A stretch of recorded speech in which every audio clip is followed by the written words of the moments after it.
Well, very warm welcome to all of you here present physically and the counting number of people that are joining us via Zoom, hence the big screen up. Yeah, my name is UNITH, the chairman of UNITH. I'm not going to go into CVs and all the background. You could read it on the internet. But yes, reason today to be here actually from our side. So some people say, why are you coming to Australia? I think the last 6 months particularly, we've been very much head down, focusing on delivering on our promise. It's been sort of, Idan and I joined at the same time in UNITH, and we said there's only one thing that's important for us at the moment is we have a vision, we have a very concrete plan, and let's deliver on that plan and keep the market informed that we are delivering on the plan, we're on the path, and we're hitting our milestones. Because in a way, when you develop new technology, it's more about the development of what you want to do until you get sort of the revenue going from it. So that's the main purpose of today. Because we have quite a lot of people also joining by Zoom, I invite you for the questions to do it after the presentation. Idan will go through the presentation, explain where we are, what we've done, and then please, because I love that the most, hence we could have done everything by Zoom. You're here, people are on Zoom. Questions, please, make this very interactive, because that makes this what we want it to be, interactive with our community and stakeholders. So with that, over to you, Idan. Good day, everybody. Good to be here in Australia. Second time for me with UNITH. It's been a very busy week for us, from a lot of fronts, a lot of meetings in Melbourne, today Sydney, tomorrow we're going to be in Perth. It's good to meet among these other meetings, retail shareholders in person. I think, and I see the engagement from all the newer shareholders that are with this company, either for a few years or a few months, in terms of support or just the questions and the amount of engagement and involvement. I will not present myself as there are plenty of content pieces in our website that does this. So what I'll do is that we'll go through the investors deck that we've released to the ASX on Monday. We'll do it rather quick.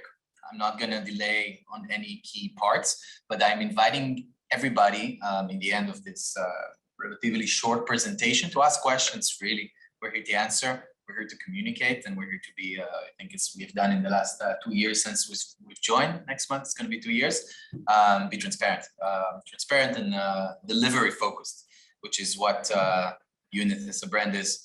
So a reminder to the new shareholders and the one that are with us for a while. UNITH is a company that is becoming the market leader for AI conversation with digital humans. We also provide B2C mobile products that are based on the same technology. The focus that the company delivers is machine learning and conversational AI based products. So those digital humans that we have are based on advanced machine learning technology that is proprietary, it's ours. It's done in our Barcelona office.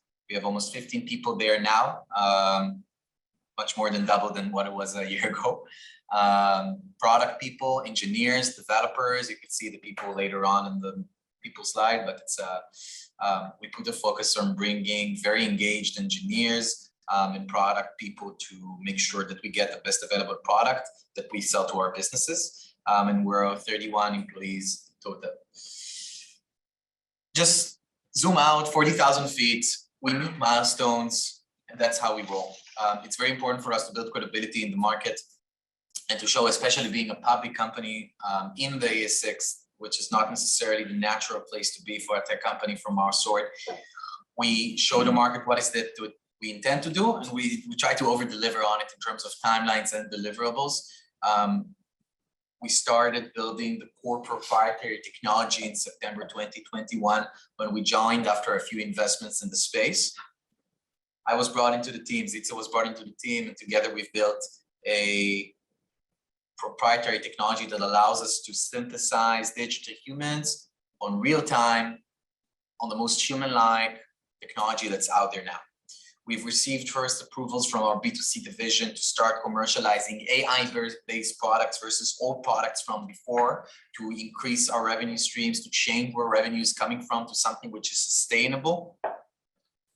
We've signed other partnerships in clientele, in a few spaces in order to prove that what we develop is time and money worthy. I think this is one of the biggest challenges from a startup company. To develop failure mode for startups is usually either develop something which isn't good enough or that nobody needs. And we were very diligent on making sure that everything that we develop is going to a market and to someone that's willing to pay for it. And we also measured the pricing versus where the market is, and got into a place, and we'll touch the competitor slide afterwards, that allows us to be compelling to clients. We integrated ChatGPT and different solutions into the platform to allow us to expand the conversational part in the game. And we, with the B2C side, also reached 100,000 users in the June quarter. And then in July, another 100,000 users. So we saw that we were able to acquire users on bulk. We would tune this user acquisition based on cost. If you guys are following our quarterlies, you saw that the last quarter had a lot of marketing expenses. These are just hand in hand with this. It was a learning curve that we had to go through in order to do this acquisition. This acquisition would translate into revenue.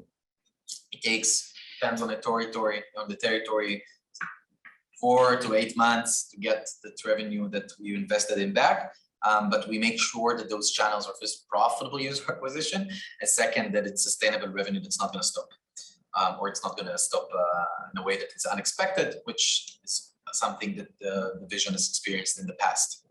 We also released on Monday a public showcase to the website. It's a showcase to show what is the potential of our guided and open conversation, to show what our clients and future clients are going to get. Plenty of room for improvement there, but it was important to us to show shareholders, the market, the potential clientele and our partners, what is that we're doing. We're getting great feedback out of it. Of course, as I said, plenty of place to improve, but on a future outlook, looking to the future, we're going to improve it. We know exactly how, what, and how long it's going to take and how much it's going to cost. We're scaling our go-to-market, whether it's really rich opportunities that came out very recently as well in terms of public and private market. We're scaling our work with our big 5 tech clients. They use the product. We are already in conversations with the further departments there in order to deepen this relationship and to expand activities with them and to upsell them in a nutshell. And we're scaling the user acquisition in the B2C department. And we'll also launch towards the end of the calendar year the Sparks of a self-service platform that will basically enable us to onboard clients faster without holding their hands. The market opportunity became bigger. The market is going towards us. Generative AI is going to become a $2 trillion market in 2032. And it's not just the conversational AI, which we are in the section, we're in the intersection between conversational AI and generative AI. The market is moving towards us, and we see it really very clearly with clients or partners that we talk with. If a year ago we went to clients and we told them, hey, this is avatars, this is generative AI, and this is why it's good for your business. Today they come to us and they tell us, hey, this is what I want to do. Can I do that? Yeah. Can I do that? Yeah, but let's do it that way. And we see that the market, the winds are blowing towards us, and we see really interesting growth. I'm not going to go to every detail on this slide, but these are Bloomberg and McKinsey-based and Statista-based numbers that basically show the growth rates in the market, where in each industry, in each discipline, this is going to change revenues, and we see this across industries. We at UNITH are very much at focus on hitting a few industries that we already own and ones that we already mark as ones that we want to have a strong footstep in, and expand and get a win and duplicate that win, and it will translate into revenue. The solution is very simple. It's very important for us to simplify it for investors and for clientele. We create humans, create voices with our partners, and we create a conversation, and then we help them to get 24 hours, 24/7 reach to humanize the interaction that is lost in the digitization, and to get information just handed over in an effective way. And we see it with clients across the healthcare space on delivering medical information. We're seeing this in onboarding. This is what we do with our big 5 clients. We do onboarding there. We help their finance department to get information that saves them a lot of money. In times of executive time spent, we replace people. We make their lives a bit easier, and we optimize their day-to-day by carrying complex ideas across the organization. We hope to soon do this outside of the organization, and before that even do it with much more departments and get more active users on the platform. But we're gathering analytics from that usage, and we're seeing exactly the numbers that we want to see across departments, across usage. We speak over 60 languages, and we're lightweight, which means that relatively to in relation to other solutions which is out there in the market, we're cost leaders. And we see that in processes that we're going through right now, public tenders, projects, digitization projects. We come to them after they spoke with some competitors and it was too expensive for them. And we are able to deliver that relatively in a cost-effective way and in a place that's compelling for clientele. And it's very important for us to segmentate ourselves and get to where we are. How does it work? We create the head, we train it with a conversation, we take their data, we automate as much as we can from that process. We capture the engagement of the users that are speaking with the digital humans, and then we scale the hell out of it and provide user important data analytics that tells them how long is a conversation, what is a conversation all about, and we help them to capitalize on that opportunity as well. Over time, this data would be worth a lot of money to our clients because they would know and they would be able to scale what they cannot do today. When there's a customer representative or an onboarder that does some sorts of communication in a company, they do not track every single communication.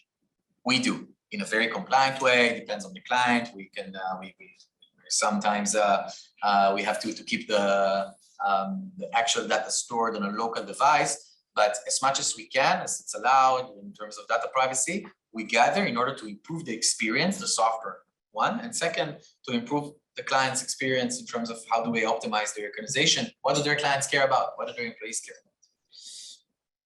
Business model, it's very simple. It's B2B subscription. There's a setup fee, there's a subscription fee, and it goes by the digital human, and it grows as they use it more. And it would grow and would present a bit more complex pricing as it would go to further user, but this is a cross-sector platform. We're not gonna be the health experts nor the onboarding experts. We have your platform and we'll provide those companies the power to access their markets and their clients, their employees in a more efficient way. The distribution strategy is split to 4, because one is the B2C division. We're going to touch it in a different slide. There's the enterprise subscription, which is what we do today. We go with clients, we onboard them, we do it one by one in order to get to the platform that we want to get. Another failure mode for a startup in that size is also to get to a company and find yourself satelliting yourself around that company and delivering software which is too customized. So we are trying to avoid that and get to the biggest common grounds that we can with our clients. It works well by now. Later on, we're gonna, and very soon actually, we're gonna get some partners on board, and through API, through a digital connection, we would enable them to sell our software as well as another revenue stream. And later on, the self-service software solution that will basically allow clients around the world to onboard themselves. Towards the end of the year, we would have a preliminary version of it that would go to our clients, but it will be self-service. And later on, in our development roadmap, we'll present something that would hit the world. And we're very excited to do all of these. The competitive landscape has grown. We love it because it means there's a huge market for it. We see if diligent shareholders would compare that to last year's presentation, they would see some names removed because companies didn't make it. Their companies changed, pivoted their reach. Some companies added. A lot of our competitors improved, and a lot of competitors came near us, came further away from us. Some went to the metaverse area. Some really focused on delivering the video creation platforms. Synthesia is a great one to do so. Separating ourselves and being very clear, because sometimes we get these questions. Hey, I just went to Synthesia or Hour One, or there are a few players on that in that space, on the left space, which is human-like and static. You can go and create a beautiful looking digital human that moves the hands, that has emotions. That's great, but that's creating a video. We have a one-on-one conversational platform, and this is our value proposition. We carry that value into businesses and not to end users. And we're the only one in the market that does this segmented that way on that price range. The B2C subscription division, now the link is much more clear. We some sorts of inherited this division from the old business that we went in and made a tech business on. And then we realized that we can open new markets introducing AI-based products. We are the only tech innovator in that field. We see partners coming to us now asking to sub-license those in other territories. We currently don't do it yet because we want to acquire as much as we can on our own. But this is a profitable legacy division. It generates around 4 million Aussie yearly. The same diligent shareholders that would compare the old presentation to these ones would probably do the same with annual reports. And I know that some of these, even in this room, are doing so. And you would see that over time, this division shrank in revenues, in personnel. In the last 2 years since we're there, we really changed the way that this division worked with a few fundamental steps. One of them is changing a lot of staff. The second one is optimizing the way that we acquire clients. We were dependent on third parties in order to do so. And we're now shifting all of the revenue to in-house revenue, working with top experts that we brought from this field in-house in order to first have more sustainable revenue. The revenue shrinking is an artifact of the way that this market works. And when you have no control over where you bring your clients from, a certain database could be deleted in a day. And this is something that happened over time. And now we are mitigating that risk in numbers that never happened before. As you can see, this graph is really important. Customer acquisition over time. In the entire June quarter I mentioned before, we acquired 100,000 users. But in July alone, we were able to acquire 100,000 more. There is a spend involved with this, but it would be translated to revenue in upcoming quarters. And our goal is to stop the shrinking of this division's revenue and to bring growth. It's very ambitious, but I believe that we can do it. We intend to do it, and our business plan is very specific, and we know exactly in which steps we're going to do, which are risk mitigated with our cash spend, which I know some questions are coming on later about that, and to do it safe and sound. It started as the digital human test bed. We saw an opportunity to speak with a lot of users, to get to a lot of users and gather analytics, and it ended up as an opportunity that generates funds. We had tens of thousands of hours of usage hours in the June quarter.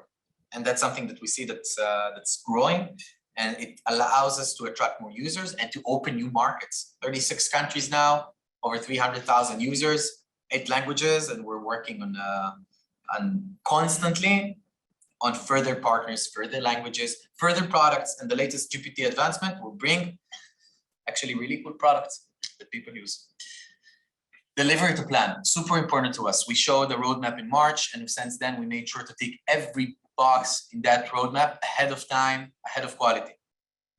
We improve the human likeness, and we get this feedback from the users and from shareholders. It just looks much better, and it's going to keep looking better. We're going to tell you in the end of it how. We launched Aiko, Laya, and Julia, AI showcases for public use. I encourage you, go to UNITH AI, speak with Aiko. She has a lot to say. She wants to hear a lot about you, and we learn a lot from your usage in it. We don't learn about you, but we learn about user behavior, and it's a very interesting use case. A lot to improve there. We want to improve the seamlessness, how seamless the experience is, how long does it take you to answer a question, the transitions in the video. We are aware of everything, but we're also open for feedback. So if you see something that bothers you, let us know. But we have a very diligent product team, and it's still early in Europe, but a strong shout out to everybody in product teams that watches this now or after. We have Zita and I, we're carrying the message, but we have people and a lot of sleepless hours in Europe, specifically in Barcelona, that brings all of these tech achievements, which are proprietary. It's ours, and it's really advanced. And I think one of the biggest kicks that I have in this job is that we interview new engineers and they see the tech stack. Also, Justin, by the way, a new non-executive director that came from the last position he held was a CTO for Microsoft for startups in Singapore, former Google, former Dolby. The guy came, the board asked him, hey, can you have a look at the code, at the tech? He said, yeah, for sure. Bought a very detailed report showing a proprietary IP that is unique. Then he even wanted to join the board. We're really excited to see him and other engineers that join on board, excited from the tech. This is what motivates us. And it's not only for getting the nice research out, we want to create software that will be used by millions of people. That's our goal. That's what we're here for.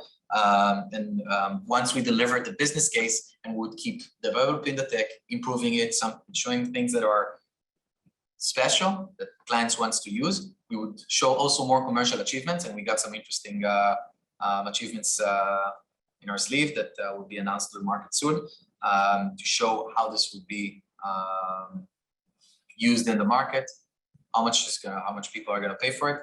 And we work on a very tight business plan. It's agile. The market changes, the world changes, opportunities change. Therefore, we're quick, but we're focused. And we're very consistent with our narrative. We're gonna keep on delivering. We're gonna keep up delivering on time. We got a grant that we were supposed to have with our Inviso partnership in Europe, developing edge devices or the capability of digital humans to respond to AI recognized emotions from real humans on an edge device. We scaled our business development team and our pipeline in the last 6 months. We were even surprised how much inbound names we got. People Google digital humans, they get to us and they ask us, hey, how can we work with you? And boy, we're gonna work with a lot of them. And we have the subscription division restructuring. I've elaborated about that. There's no, we shouldn't be repetitive. Future outlook, as I said, we improved the user experience. It's gonna look much better. The experience is gonna be smoother. And we're gonna slash the times that it takes us to onboard a client, not only the times that it takes to speak with the digital human response times. We have, as I said, a rich pipeline, private and public sector, cross-organization, cross-discipline, but we intend to take a specific discipline, get a win there, and then duplicate the wins there and how we interact with the users. We need to scale our architecture. We're on our way day. This is the short-term roadmap. It's still in the roadmap that we announced in March. The self-service platform development, there's a glimpse there. We do not commit that's exactly how it's going to look like, but it's going to be very simple. Choose your face, choose your voice, create your own if you want, put on your database, and we'll take it from there. And you're gonna get an amazing product. And the subscription division is going to keep expanding, and not necessarily in personnel, but necessarily in revenue.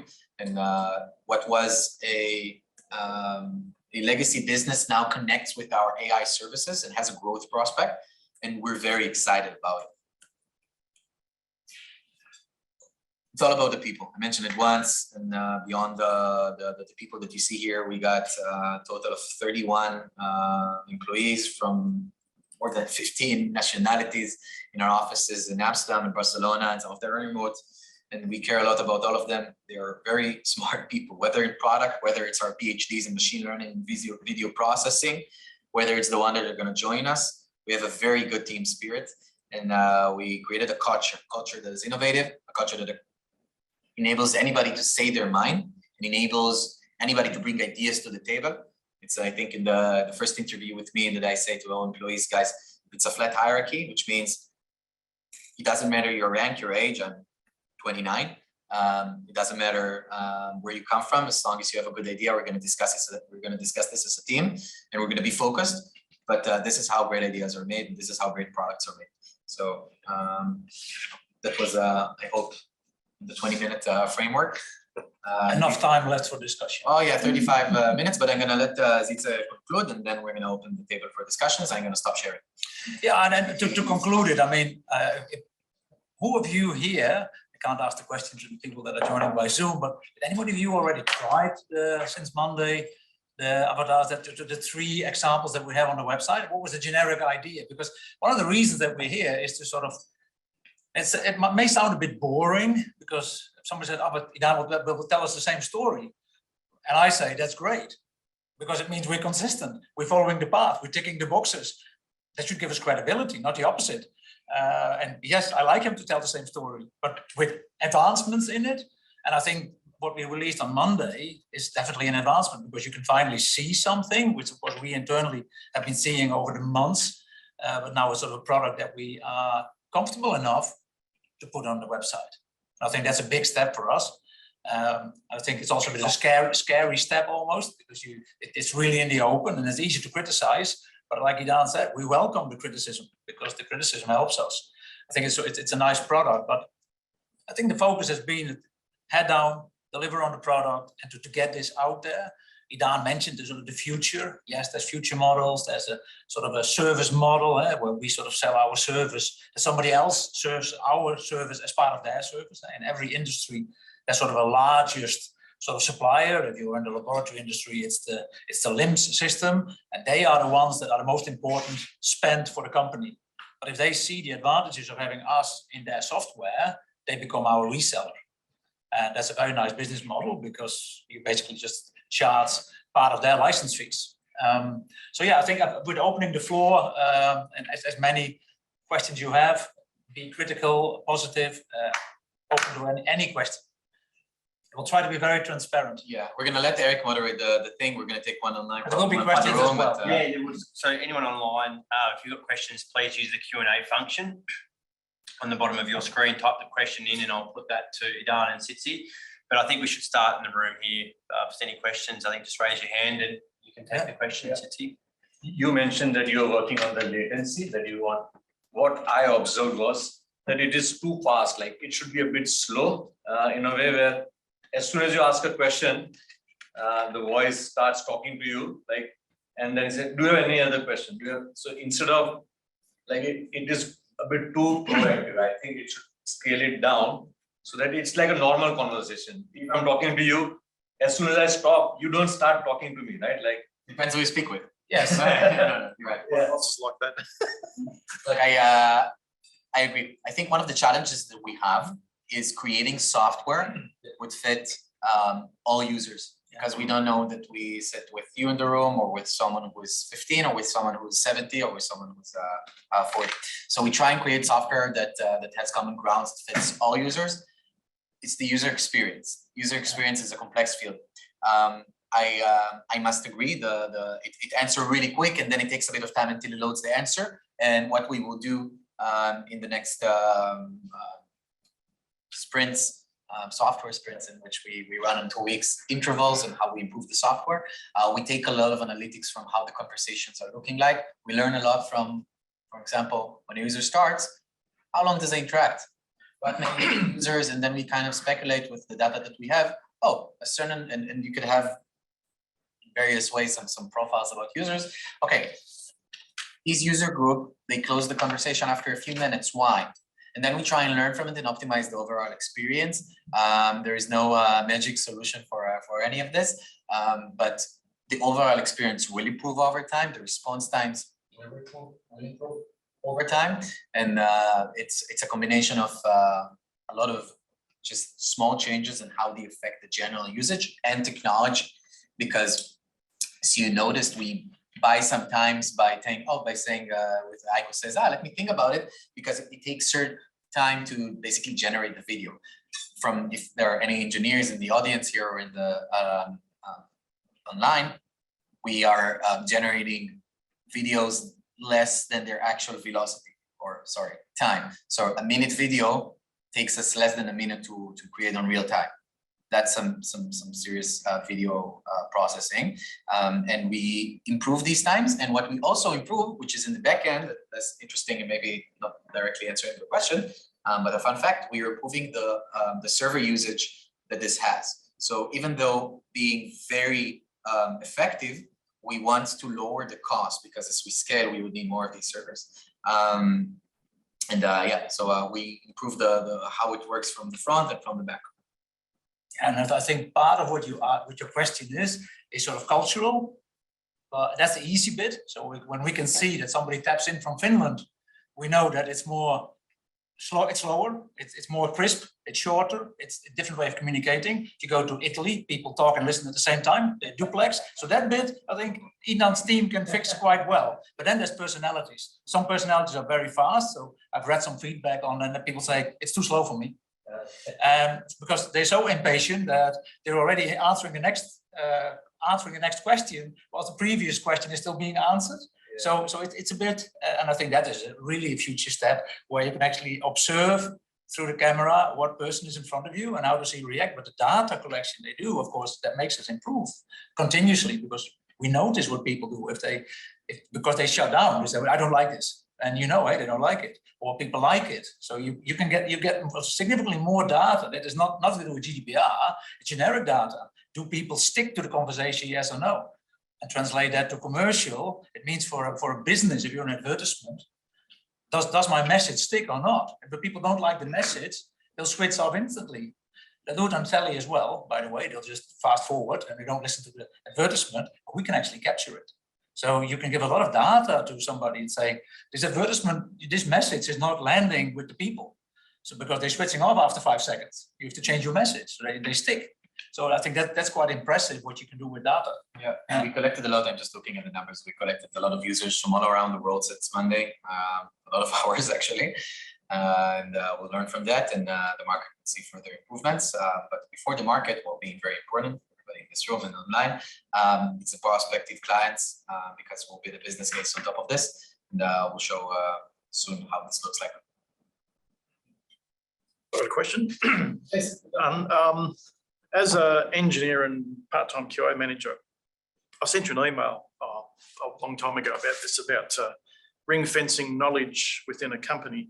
I can think of about 100 applications right now you could deploy it.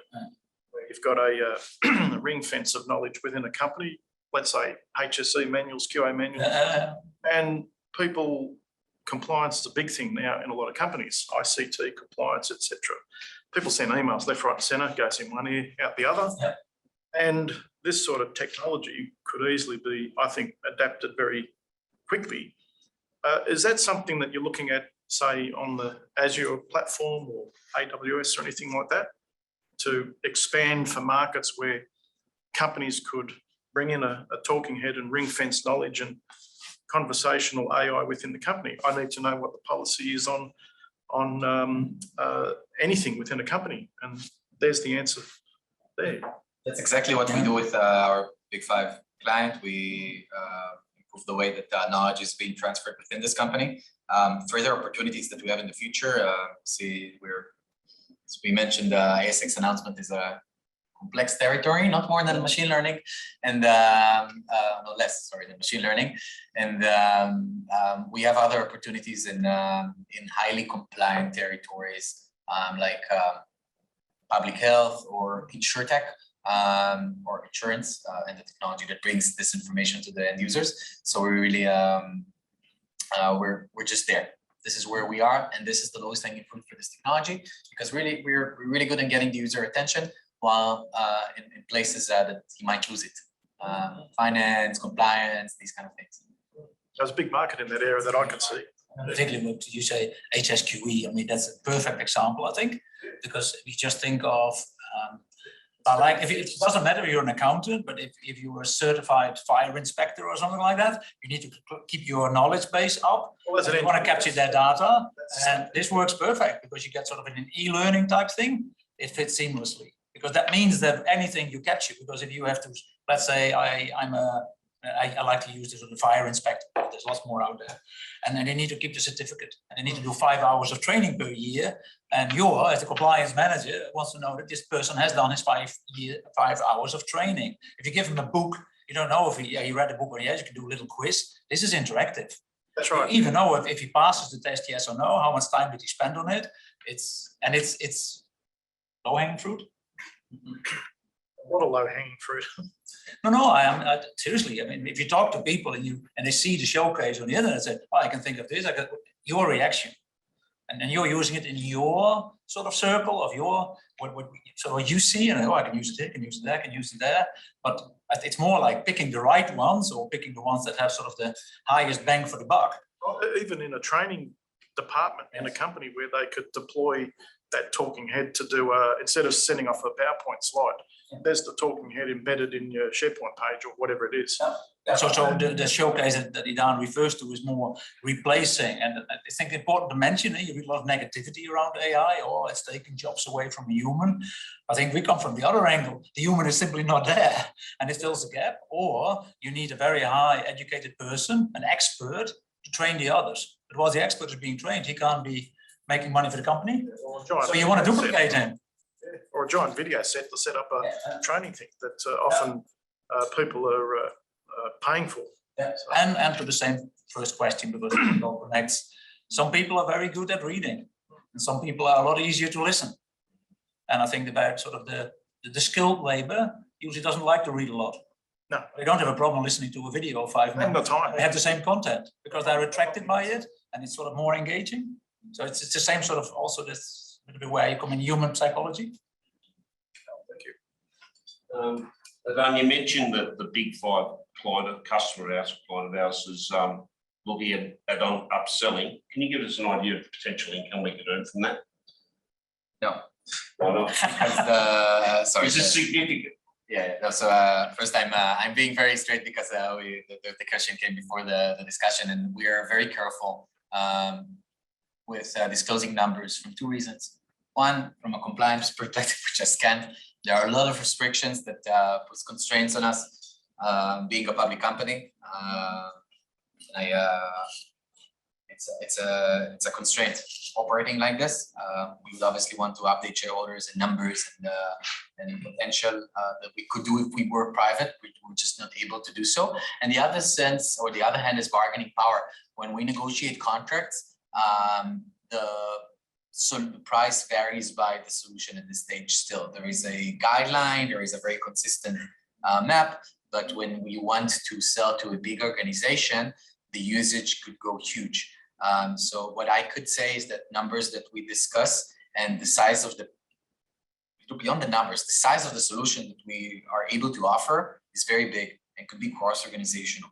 Our goal is to do it division by division, discipline by discipline, but to show the potential. What I can say is that we are at further departments now doing our business development work. We're doing the demos, we're getting the interest, and instead of, and as I said in the beginning, if a year ago you needed to kind of push it, and we did, and we managed to get there, to put our foot in the door, which was the most important thing.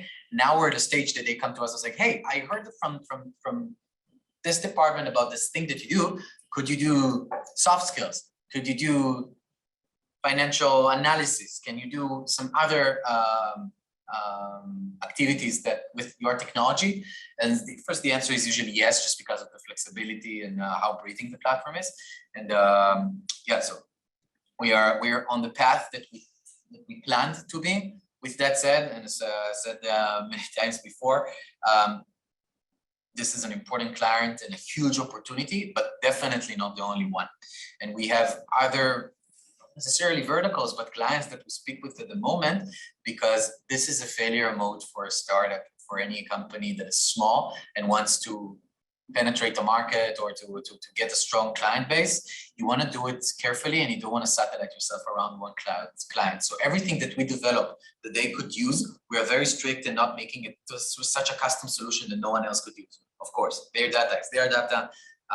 And another thing that we've learned with a big 5 tech client, still weird to not be able to mention the name, but another learning and another skill that we got as UNITH by working with them is the ability to supply an IT solution, a tech solution for a big player. Data security there and compliance, tech compliance, which servers do you work with, how do you store the data, is as strict as a government sometimes.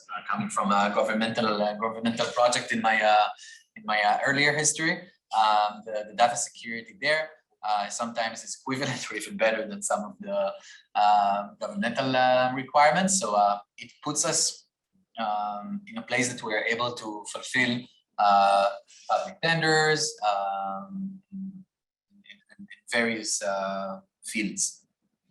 You mentioned that we're the only organisation with a talking head platform. So our competitors haven't got to that level. Are we underpricing our product? So no, first we're not the only organization with a talking head or digital human platform. There are other platforms. We put them on purpose in our competitive analysis so everybody could see what is out there. There are products that might on a first glimpse see similar, but they either differentiate by the markets that they head to, whether it's B2C or just price tag that they put on it. Our setup fee is thousands of dollars. These days would go much lower than that. We just take a let's be serious fee to see that the clients would stick with us, and also we take them for a year minimum now, just to see that there are clients that we could work, grow, expand with. Unless it's a special case, there will be some of these soon. But we have our reasons to take or not take clients. But the price level for some of the competitors, the setup fee is $150,000, between 100 and 150. That's such a barrier that enables us to hit the markets that have just lower paying, that still want this but are able to pay less. But are we underpricing? No, we're not underpricing. So what would we call, if they're charging 100,000, what do we charge? Less than 10. That's not underpricing? No, because the question is who buys it. And I would go to our, I would scatter the industry. And I would really encourage everybody to do it. Scatter the industry, see where are there talking head digital human solution across the world. Barely. And the companies that would actually put it, the first movers, wouldn't be the ones that could pay $150,000 setup fee. It's before the subscription. Anyway, it's not really important at this moment in time. You will get 100 or 150 or 50. It's getting your launching customers. I mean, this is a new market. It's new territory. It's greenfielding. So, I mean, you can make a calculation and say, oh, we're replacing a human. A human cost, that's mathematically, yeah. A human costs 100,000, and this human is not 200 days a year, but 365 days a year, and he's also 24/7. So that does the mathematics. They can talk to 20 customers and say, we should have at least 100,000. That's the mathematical calculation. Nobody will buy it. I'll tell you. Is that different in 2 years' time? Maybe. But I think what Idan showed on the slide of competitors, you see 3 competitors around us. I invite you, have a look at them. Somebody will be impressed. Do they do something different, similar? Yes, but with a totally different mindset. We have developed also over the time, the 2 years that Idan has now been developing this, we've also chosen our value differentiator. And our value differentiator, also out of necessity to some extent, is actually cost leadership. We want to be cost leader. Scale is the name of the game, and be cost leader. Because some of our competitors, and you have to take that into account when you start looking at some of the websites, some of them have $100 million plus invested to get on the screen what you see. We have done it for a fraction of your money, a fraction. And if you then make the comparison, it automatically puts us also very suited in the box of cost leadership. And then are you overpricing? No, we're pricing what we want to price. We want to get this sort of launching customers. Because what you can say, if you have a launching customer in a segment, we learn a lot. We have the launching customer, and then we are looking at segments where there's another 100 of these customers. Because if you have one, number 2 is even more efficient. Number 3 gets even more efficient, and then you start moving away from developing to supporting. So that's the vision. So what's our target client, and how are we making them aware of our software? So I am bound to not get into numbers, but the growth would be it's not going to be one client next week and then another one in 5 months. It's going to be a bit quicker than that. And the client doesn't necessarily suggest about the revenue. That each client has very different story and very different size. It's really different than if it's a insurance technology startup or a public tender with tens of thousands of users, right? So it's different usage, different price tags, and we market it. First, we are working lean. So the way that we work today is that we get to potential clients through LinkedIn, through business platforms, to see how can we improve them. We also find our business actually pretty easy because we go to the businesses with the websites that could really use us, the ones that we could really help to. So we get to them and it's a sales process. We have a meeting with them, we showed it to them, but in the future with a self-service platform or with a better service offering, and we go towards that, we change the website. We now have demos on the website, and we're gonna have some other marketing activities that would show the market what this is. As you can see also our social media across channels it's changing its way, and it's not by case, it's our go-to-market process that is kicking off. And in relation to other startups in our size and products and product stage, we're doing it extremely quick. And also the pipeline that's that grows, and we think it answers a question that I noticed in the chat: what is the size of the business development pipeline that is being curated?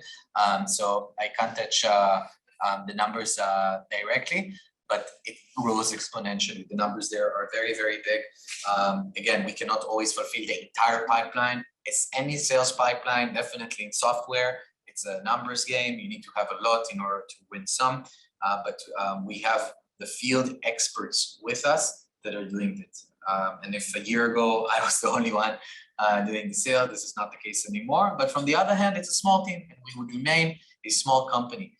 For now, for the size that we are at, we need to remain a small team, and we would compensate for that with software that automates us. And as you can see, even the subscription department, customer support, we're automating it with a digital human soon. So we're putting we work with our own technology. We're gonna do the same thing with sales soon.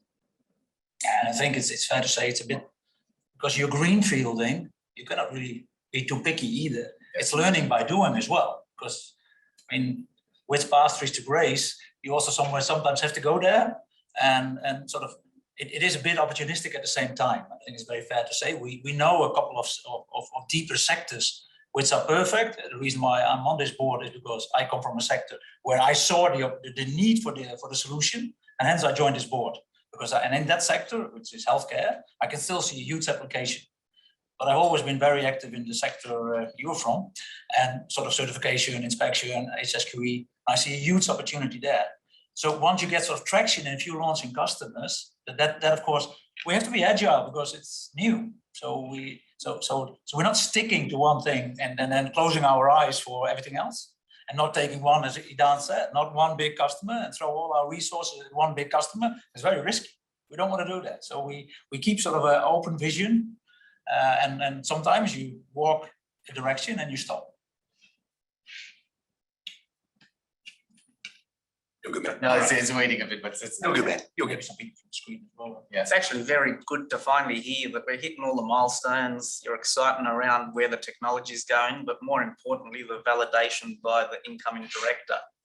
Now, I know you spoke about the ASX not being probably the right marketplace for a tech company. Now, if you two guys were the founders of this company, and this is the room here that's providing seed capital, there's no way, based on everything I've heard here, if this was a meeting to get our next round of funding, it's going to be under the last capital raise.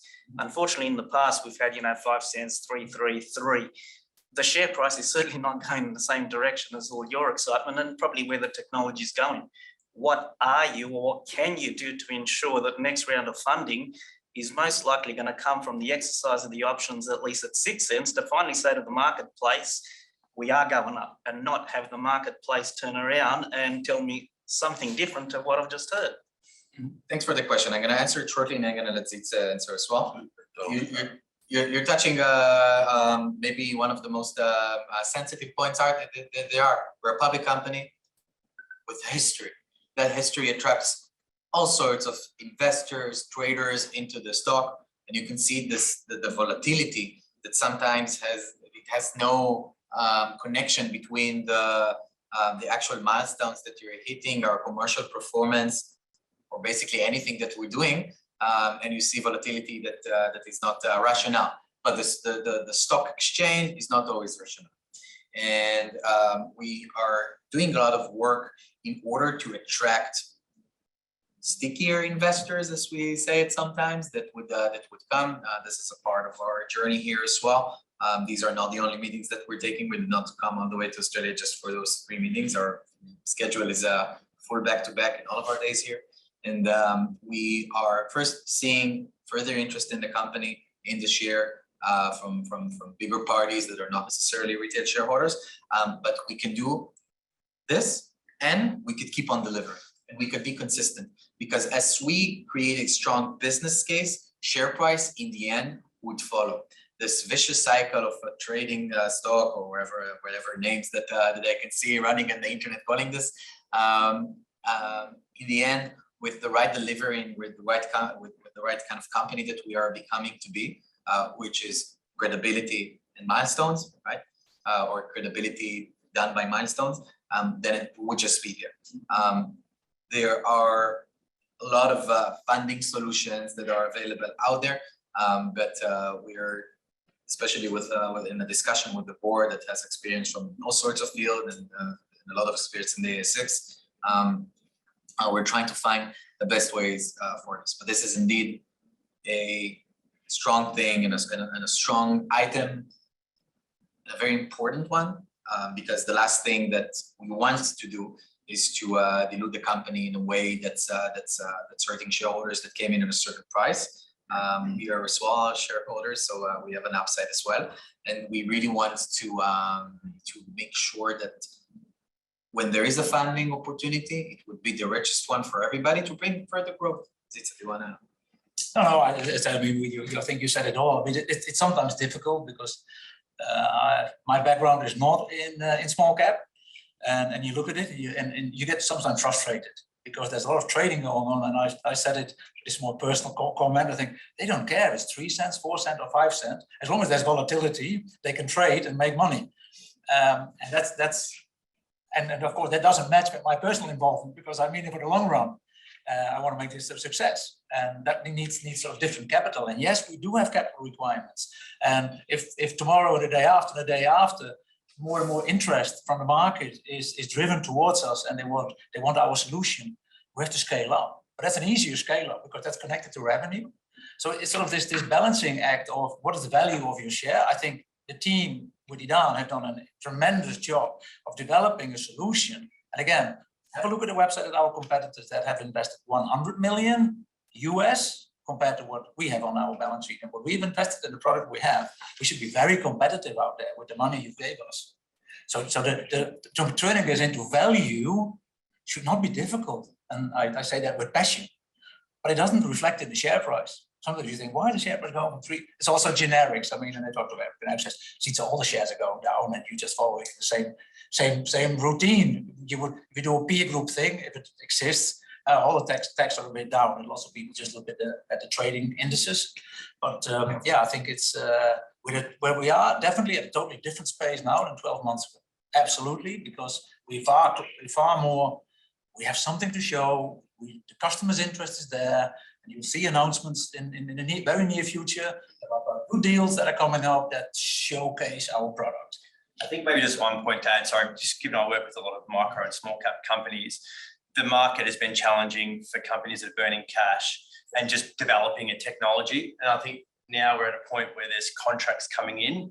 You'd like to think in this market, investors will, be really receptive to that, and hopefully with that will be a bit of a re-rating of the share price. I understand that, but my thing was, it's a sort of the unfortunate thing is you're dealing with some of these, like you said, multinational companies. When they have a look on your website, like you're saying, and they see the market cap of the company, you potentially might be missing some of these larger investors, much the same as index funds can't invest in us. So we're not looked at. Have you explored situations like with this top 5 company where rather than looking at this small revenue, you might have done a placement at, say, your 5-6 cents? At least that will send a sort of signal to the marketplace and say, if they're happy to invest at that price, it's not going to go under that. The specific, I can't comment exactly what we're talking with them, but first it's very different divisions. It's not like you speak with UNITH in order to close some sorts of a deal or get a service, and then the communication chain gets straight to me. In order to speak with the division in a big tech company or any big company that does an investment and that consumes a certain software, there's a big distance there, and also our size and market are a consideration there. So probably in the future this is an opportunity, but not yet. So it's fair to answer. I will let we are looking at any option. Yeah. So the cost we can control ourselves. So we're very diligent. I think one of the changes in the past couple of years, also from a board perspective, 2 guys very experienced on the ASX, one very experienced on the tech, more business guy. So we try to take governance very seriously. So that bit we can control. The ASX is a bit more difficult to control. How you attract capital, we are looking at sort of quite diligently at any sort of, but it has to be solid money. Sort of, it's if we do need money, it has to be solid money and not sort of diluting a lot, etc., etc. So can I just add, I'm going down the same line of questions. I won't go down into some of the areas, but I've got to get back to the big tech 5. Why are we restricted by not announcing who they are? Who's put the restriction on it? Because that's got to give some credibility to this company when you're dealing with them onto the areas that you're talking about, and then obviously opening it up by saying it's 1 of 5. It's like, well, we got something in the drawer, but we can't tell you. It's them. It's the first thing that you sign with them. Will it be released at some point? It's a non-disclosure. Can you give it? Is there a point of non-disclosure? There is a point in the future that the materiality surpasses non-disclosure. Yes. But again, this is an avenue in which you put the relationship in under the risk. But I'm not talking about a risk or anything like that. But when is that? Is that sort of years away or? Years away? I think it's far-fetched. But we hope that in the next year we could do it, but we cannot commit to time. Okay. We hope that as we expand the activities with them, we could use some logos. This is what we want as well. Yeah. Our best interest as a company and my best interest as CEO is really to use these names as a showcase. Yeah. But with that said, as I said, it's not our only client. I don't understand that, but you're not making that yet. But to your point, I agree. This is a great Well, credibility is to what you're doing, and then on to the other companies. I agree 100%. Then you watch it go. It's the credibility also with But other departments are now taking the interest as well. But it's a huge organization, and I'm sometimes surprised when Idan tells me how many hoops he has to jump. Yeah. But should it really matter to the marketplace? It's like in the accounting business saying we're getting audited by the big 4. You don't have to disclose who it is. You know, we it's signed an NDA to one of the things. So it's a top 5 company. Does it really matter? Their market caps are all in the almost trillions, and we're here worrying about who the hell it is. Yeah. I think the market will change. Which is No, but if they can disclose They some can't market it. further things to it, we don't need the name. Rest No, assured. but once they spend more money on our software, it'll lift the price up because our turnover is going to significantly. We'll let Eric balance this discussion between room attendees and online. So it's, Look, there's a question here. This is more of a high level one. You obviously talked about sales pipeline and things, but the question is, what are you most excited about? What gets you really excited for FY24? well, I'm most excited, at least me. I don't know what I can only assume what Taxi said. But with me, it's software and the advancement of it and the ability to show the market something was great. And the reception that we're getting is great. But just keep improving it and get it touch more users. And it excites you because it will generate revenue and get a return to everybody listening and specifically. It would also give strength to the team developing it. Working with them I love this job. And the thing that I love the most about this job, beyond being in this room and in these webinars, is really the team. Both teams in Amsterdam and Barcelona and our remote workers. These are people that are 100% here for the tech. Some of them, they don't care about the public company, not public company. They came to develop technology, and this is what I came to do as well. I come from technology. I intend for this to be my occupation for as long as I'm around. And the goal is to create technology that millions of people would use. So this is what's getting me excited. And getting launching customers. Once you get launching customers, I mean, your comment, I like it a lot that you say, I can see all these opportunities. As soon as we get traction in these markets by a few launching customers, that will get exciting because then you have the showcases and then the proof is in the pudding, not in who is the name of this big 5. You see that we are announcing contracts. Do you know if your competitors are profitable and how much money do they have to back them? and is there a chance down the track there could be M&A activity? Do you associate with any of your competitors or? You know, what much they invested in the business. You know, you know the numbers. Yeah, there. so the competitors are in the space, at least definitely all the ones that we presented are having much more money in their bank. They're all private companies, I think all VC backed, with raises between 50 and 300 million US dollars over time. So it's sounding painful. It's also a positive because we were able, with the investment that we have attracted by now, to develop something which is not below that level at all. And with a bit more investment, the potential of what we can create with the team that we have and the IP that this team has created is enormous.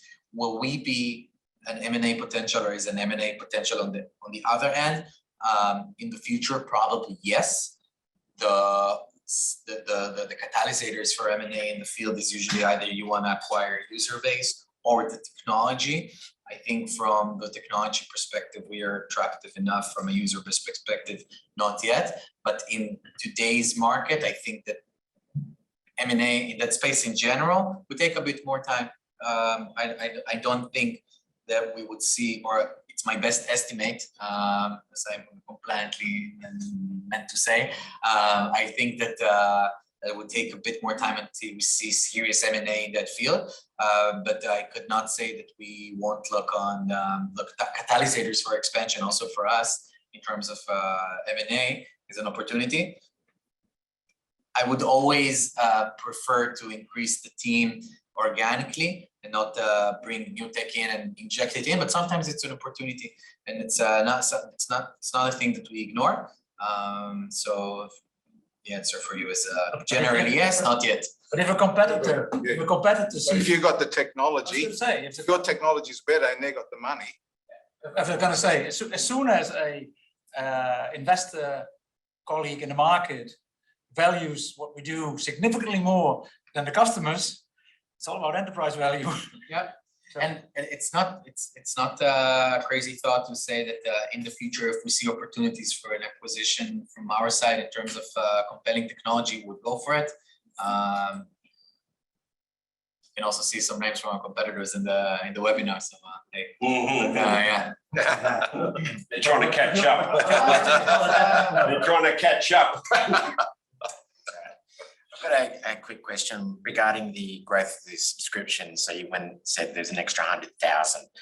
Are those people, how much is paid subscription? And out of those subscribers, are they likely to be a group that might include one of those, the startups that we need to catalyze? Actually, one of that 100,000 people would be the one. Is that the right user group? So firstly are they revenue generating? And the other one is, I'm just interested, are they the group that would potentially have the one company we need to? The answer to your question, and thank you for that question, because it allows me to do some sort of clarification. The 100,000 users that we have onboarded are in the B2C subscription division. These are not small organizations or big organizations that we are capturing in our enterprise go-to-market. These are users that consume our AI services. There are three, which is AI History, Bedtime Stories, and Astro VIP, and they are commercialized through our subscription division. My favorite one and the market's favorite one is Bedtime Stories, where you can play a bedtime story with a digital grandpa or grandma that reads the story. In the future, we would also do it in a way that you could clone yourself as a parent or whatever. To carry that to the kids. All of these users are paying users. We wouldn't report it to the market otherwise, because it would be a bit funny, I think, in the circumstances of this division. We acquired them all in a profitable way. We have 36 territories that we are open in, and in order to acquire, a user pays between 5 and 20 Aussie dollars per month, depending on the territory. It's different if you're in Thailand, it's a territory just opened, or in the Netherlands, which is a territory that's open for a while. You can take pays what, we always acquire them for less than the monthly payment, or we try to, but it's a subscription. So there is a user acquisition cost, and over time that costs come back. With that, there is always also a lag, because this is monetized through partners. You saw some logos there in the presentation, the telcos in that case, and you see that, or telling you that that it takes between 4 and 8 months sometimes to get the revenue back. What we can do in our control is first to optimize the way that we acquire this user, which is a very big thing. It's sometimes hard to explain because it's a user acquisition. Usually after I crossed the second half of the word acquisition, I lost half of the listeners. But we acquire hundreds of thousands of clients even per month. This is what we did in July. We also spent a lot of money on it in the June quarter. So, this process could either be dependent on third party, which is what this company used to do until a few months ago, or done in-house. When doing this in-house, we have far more control of who do we bring, how much do they pay, and how long do they stay with us, which are the main key things about any user in any client in any company, right? So that's something that we're really going to improve on, and this would really should affect revenues in the upcoming quarters. Okay, thank you. Just conscious of time, but I think there's one more question we'll take, and then we'll just need to start closing out. Yeah, thanks. You mentioned you're having conversations here with stickier investors. Do you have those same conversations in Europe? If not, is the fact that we're listed in Australia a barrier to that? And do you see that possibly changing? Are you considering, listing in somewhere like Frankfurt or anywhere else? Could you speak a little bit about that? Yeah, it's a good question. So we are listed in Frankfurt dually as well in the Börse. So it's the secondary stock exchange of Frankfurt. We did in the past year went to Europe and did have some meetings. The Australian listing is a barrier because of not the distance, but also the currency. And in Australia, it is very common to have companies which are measured in pennies. The share prices as pennies or cents, while in Europe, investors are seeing this as a red flag, mostly because they pay a commission by the share that they buy. So in order to invest a few tens of thousands euros or hundreds of thousands of euros, or definitely millions in euros, you talk about tens of millions of shares in this company, which even in the commission part takes a big commission. But in the other end, we sit a lot with when we sit with investors in Europe, they say, yeah, just consolidate. And here people say, no, don't consolidate. So there is always there's an embedded friction there. Whether the ASX is the natural place or the natural market for this company, debatable. But the answer that is right for now is that there is a lot of costs involved. If you want to list in anywhere else, there is a lot of costs involved of being a public company in general. So we try to minimize these costs and to be as cost efficient as we can. Looking to the future, I think our natural habitat might change. I think that it should be in the place that would fit us the most as a company to be traded in. But when you ask about stickier investors, yes, we have conversations with parties in Europe as well. The ASX is a barrier, but as we grow and as we keep in delivering results in terms of software and commercialization, there are other cases from the ASX that we learn from, and we look how they attract institutional investors from overseas, and with delivery, this comes. So for now, still early stage for that, but it's definitely our mindset. It's something that we speak with as the management team and me and the board. Yeah, I hope that answered your question. Thank you. All right, we've gone 10 minutes over. Thanks everybody for spending the time in the middle of a working day, in the middle of the week, coming all the way here or attending online. I really appreciate it. I'm sure the entire company appreciate it. Thank you for your support. Please reach out to us. You know how to do it. I know you guys are sending emails. Keep doing so. We're happy to hear shareholders. We're going to stay a bit and mingle for the time that we have. And, yeah, and thank you to the investors that attended by Zoom, quite a fair bit actually. So let's not forget them. It's always easy to talk with the people in the room, of course, and Yeah. people that attend by Zoom. But yeah, I think it's been interesting discussions as well. Yeah. Promising. Thank you for your questions. Thank you. Thank you.